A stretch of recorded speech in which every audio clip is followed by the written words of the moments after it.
Сайн байцгаана уу? Өнөөдрийн хичээлээр та толгойд үсгтэй танилцъя. ДТ-ийн хүлэгчийг адилхан махбодоор бичгүүгээд үгийн эхэнд орсон ДТ үсгийг нуруу, буруу харсан гэдэс шүд гэсэн дарааллаар бичнэ.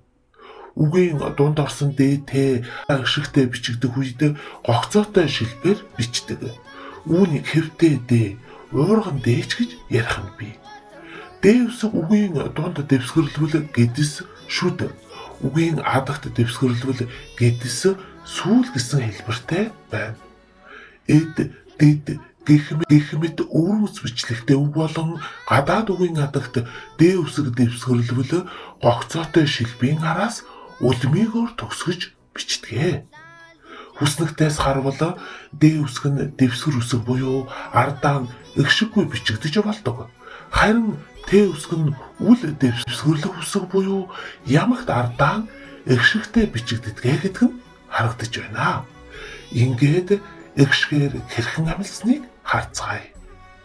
Үгийн эхэнд орох да, Д, та, Т, Ди, Ти, Да, Ду, Та, Ту, Ду, Ду, Ту, Ту.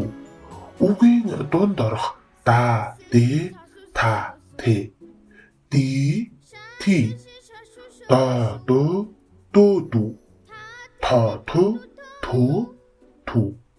Үгийн адагт орох да, та, Т зөвхөн сүүл А, эгшгээр амилнаа.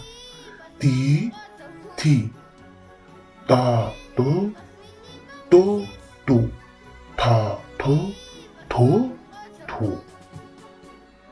Бичмлэр хэрхэн бичснийг харьцуулан сайтар ажиглаад зөв бичиж хэвшээрэй. Хамтдаа дасгал ажиллацгаая. Бичил эхийг уншаад дагаад бичээрэй. Мөн тодруулсан үсэг уюудыг сайтар ажиглан Д, Т үсгийг ялгаарай. Эрдэм мэдлэг. Алив эдээс дээд нь эрдэм мэдлэг мөн. Үг давтвал улиг, ном давтвал бэлэг. Номыг бэлд, хий. Өнөөдрийн хичээл маань энд хүрээд өндөрлөж байна. Дараагийн хичээлээр дахин баяртай уулзцгаая.